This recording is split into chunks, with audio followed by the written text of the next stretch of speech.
Finally অপ্পোর নতুন phone মার্কেটে চলে আসছে, অপ্পো A60। তো এই ফোনটিতে ভালো দিক খারাপ দিক কী আছে খুঁটিনাটি তো জানতেই হবে, আর জানতে হলে কী করতে হবে, ভিডিওটি সম্পূর্ণ দেখতে হবে। সো সকলে সাবস্ক্রাইব করে দিন, চলে যায় মেন ভিডিও।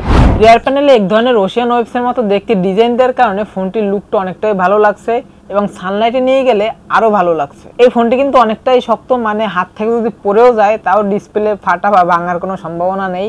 সো এদিক থেকে একদম নিশ্চিন্ত। এবং আরও রয়েছে কিন্তু IP64 এর রেটিং, যার কারণে পানির ছিটে ফোটা দূরের কথা, মানে পানির ভিতরে পড়ে গেলেও ফোনটির কোনো সমস্যা হবে না এবং ধুলোবালিতে তো সমস্যা হবেই না। তাই বলে আবার আপনারা পানিতে চুবিয়ে দেখতে যাবেন না, মানে ওটা না দেখাই বেটার। তবে পানিতে পড়লে কিছু হবে না, এতটুকু নিশ্চিন্ত থাকতে পারেন। সাথে পাচ্ছেন 6.67 ইঞ্চি ডিসপ্লে, থিকনেস 7.68 মিলিমিটার এবং ওয়েট 186 গ্রাম। তবে ওয়েট কম এবং থিকনেসটাও কম হওয়ার কারণে অন হ্যান্ড ফিল কিন্তু সুন্দর পাবেন, মানে এক হাতে অনায়াসে ব্যবহার করতে পারবেন। পোর্শন বাটন নিয়ে কথা বলতে গেলে ফোনটির রাইট সাইডে রয়েছে একটি ভলিউম মাউন্টেড বাটন এবং একটি পাওয়ার অন অফ বাটন।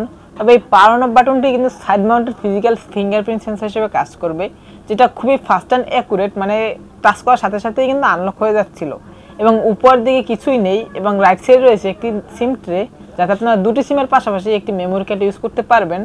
এবং নিচের দিকে রয়েছে main speaker, primary mic, USB Type-C charging port এবং 3.5mm এর একটি হেডফোন জ্যাক। ডিসপ্লে সেকশনে রয়েছে 6.67 ইঞ্চির একটি ডিসপ্লে এবং যাতে রয়েছে 90 Hz রিফ্রেশ রেট এবং লো ব্রাইটনেস জনিত কোনো ঘাটতি নেই।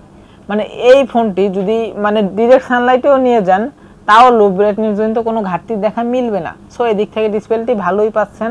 এবং ডিসপ্লের ফ্রন্টের উপর ঠিক সেন্টার রয়েছে কিন্তু একটি middle পাঞ্চল selfie camera. Operating system হিসেবে রয়েছে Android 14 এবং ইউআই হিসেবে রয়েছে নিজস্ব ইউআই, মানে ColorOS 14। এবং এই ফোনটিতে মানে র্যাম তো আছেই, পাশাপাশি কিন্তু আরও 8GB পর্যন্ত ভার্চুয়াল র্যাম ইউজ করতে পারবেন। তবে আপনারা সকলে হয়তো জানেন যে ভার্চুয়াল র্যামটা শুধুমাত্র গেমারদের প্রয়োজন হয়, যারা নর্মাল ইউজ করেন তাদের কোনো প্রয়োজন হয় না। ফোনটির ইউআই নিয়ে কথা বলতে গেলে ইউআই কিন্তু একদমই স্মুথ ছিল, তবে ইউআইতে টুকটাক কিছু ব্লুটুথ অ্যাপ ছিল, মানে অপ্রয়োজনীয় কিছু অ্যাপ ছিল। এগুলো কিন্তু সব ফোনেই থাকে, মোটামুটি সব ইউআইতেই থাকে, তবে এগুলো চাইলে আপনারা আনইনস্টল করে ফেলতে পারবেন। এবং আরেকটি মজার বিষয় কি, এটিতে কিন্তু রয়েছে 48 মান্থের ফ্লুয়েন্সি সার্টিফিকেশন, মানে 4 বছরের ফ্লুয়েন্সি সার্টিফিকেশন রয়েছে এইটাই। এবং ফ্লুয়েন্সি সার্টিফিকেশনের মানে হলো, মানে আপনারা ফোন নতুন কিনে যেরকম পারফরমেন্স পান, মানে নতুন ফোন যেরকম পারফরমেন্স করে কিছুদিন গেলে 1 বছর 2 বছর গেলে দেখা যায় ফোনটা স্লো হয়ে যায় আস্তে আস্তে, মানে নতুনের মতো কিন্তু পারফরমেন্স করে না, মানে পারফর্মটা কমে যায়। তবে এটা কিন্তু সার্টিফিকেট দেওয়া হয়েছে, মানে আপনার নতুন কিনে যে রকমের পারফর্ম পাবেন, মানে 4 বছর পরেও, মানে 4 বছর পর্যন্ত সেম পারফরমেন্সটাই আপনারা পাবেন, মানে পারফরমেন্সের কোনো ঘাটতি হবে না 4 বছরের ভিতরে। সো এজন্য কিন্তু অনেকটা নিশ্চিতভাবে কেনা যায় যে লং টাইম ফোনটা ইউজ করা যাবে। ফোনটি দুটি কালার ভেরিয়েন্টে মার্কেটে পেয়ে যাবেন, একটি হলো রিপল ব্লু এবং আরেকটি মিডনাইট পার্পল। রিয়ার প্যানেল রয়েছে 50 মেগাপিক্সেলের ডুয়াল ক্যামেরা সেটআপ, যার মেইন শুটারটি 50 মেগাপিক্সেলের একটি শুটার এবং সাথে আরেকটি পেয়ে যাচ্ছেন 2 মেগাপিক্সেলের শুটার।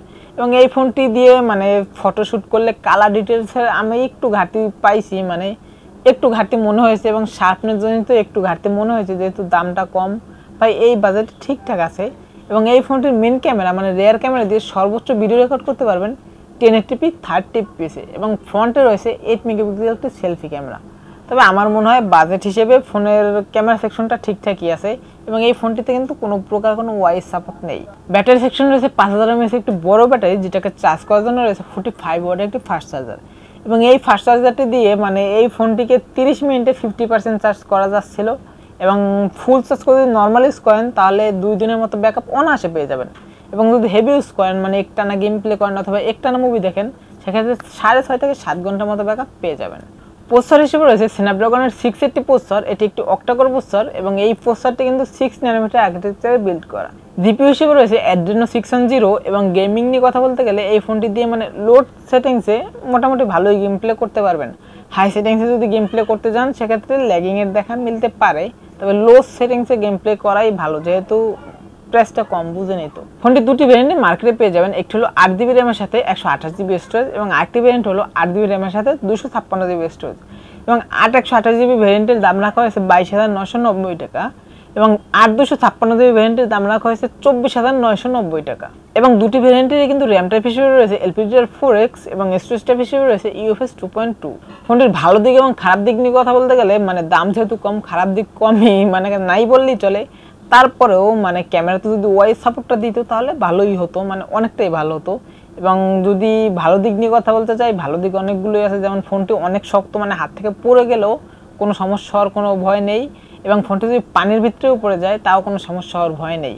এবং আরও রয়েছে 48 মান্থের, মানে 4 বছরের ফ্লুয়েন্সি সার্টিফিকেশন, মানে 4 বছর পর্যন্ত আপনি নতুনের মতো পারফরমেন্স পাবেন। সো আজকে ভিডিও ছিল এই পর্যন্ত, দেখা হবে নেক্সট কোনো ভিডিওতে।